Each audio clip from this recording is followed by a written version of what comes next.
I want to talk to you today about how to calculate Baker's percent.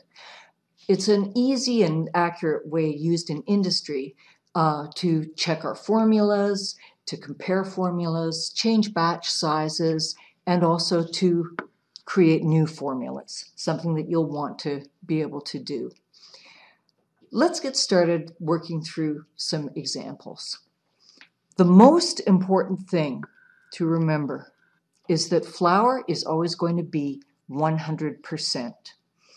All of the other ingredients, your water, your yeast, etc., are expressed as percentages of your flour.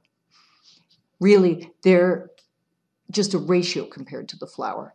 So, how do we do this? Here's our flour, 877 grams. Our water, 596 grams.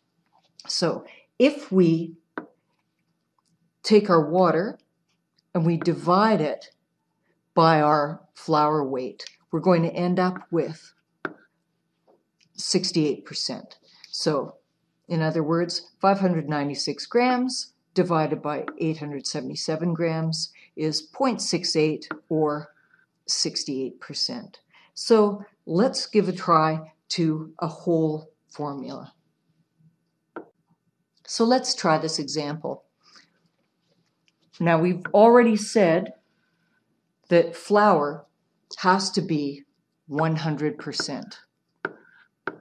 So that's where you're always going to start whenever you're trying to calculate Baker's percent. We've got the weight of our flour here, 1,255 grams. How are we going to calculate the percentages for our water, etc.?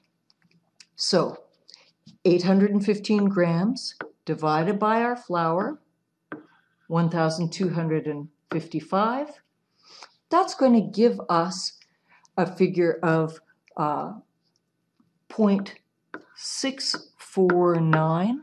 So let's call that 65%. We want to calculate our percentage of our yeast. So it's going to be 13 grams divided by 1,255 grams. That is the weight of the flour. So that comes out to 0.010. We're going to call that 1%. Now, how are we going to do the salt? Same thing, 25 grams divided by weight of the flour, 1,255 grams. And that is going to give us a figure 0.0199. So let's call that 2%. Oops. Sorry, guys. I just stuck that in the wrong column. Let me take that out for us.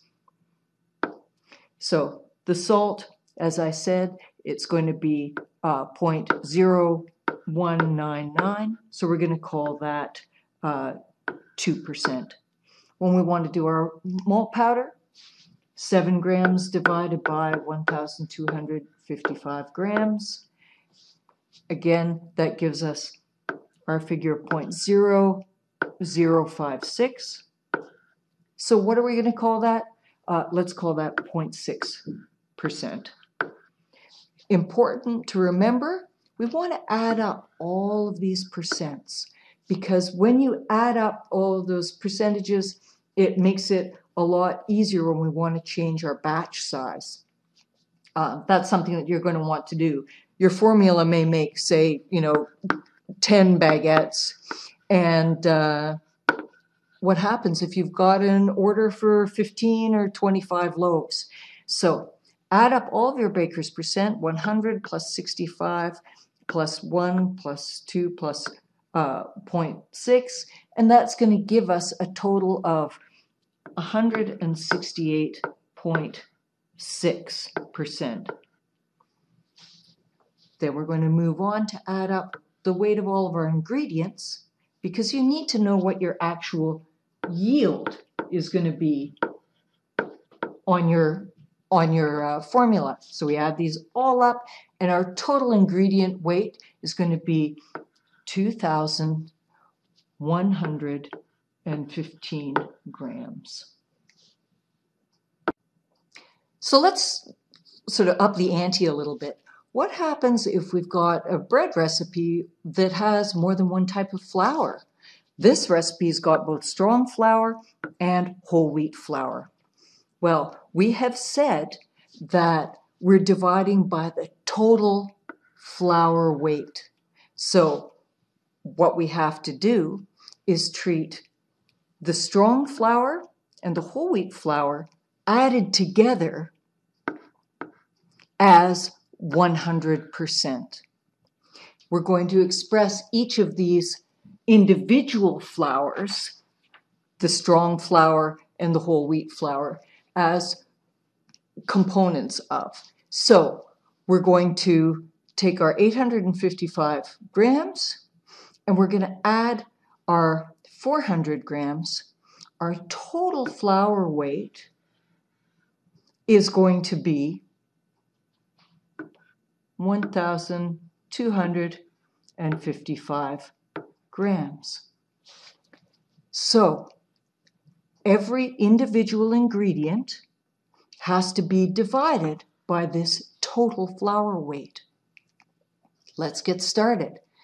We're going to take our strong baker's flour, 855 grams, divided by 1,255, and that's going to give us a percentage of 68%. The actual mathematical answer is 0.681, but we're going to call it 68%. Now we're going to divide our whole wheat flour, the 400 grams, by the whole total flour weight, 1,255. And that's going to give us a percentage of whole wheat flour of 32%. We've got a figure of 0.318 that we come up to. Okay, so what about our water? Now this is more familiar territory. We've got 815 grams of water divided by total flour weight, 1,255, and that comes to a figure of 0.649, so we're going to call that 65%. Same thing with our yeast, 13 grams of yeast divided by our total flour weight, 1,255.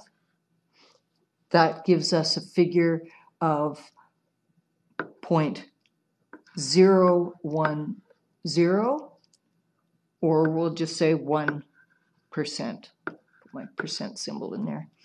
The salt, 25 grams. Again, what are we divided by? The total flour weight, 1,255 grams. So our salt is going to be 0.0199. Let's call that 2%. Malt powder, 7 grams, divided by total flour weight, 1,255 grams. That's going to give us a figure of 0.0056. We can call that 0.6%. Add up our totals, because we'll need that when we want to do some conversions. 168.6, and we want to add up our total ingredient weights. So that is 2,115 grams. This is good to know because maybe you're going to be making 500-gram loaves. If you don't know what the whole batch makes, how do you know how many loaves you're going to get out of it? And that is how you calculate basic baker's percent.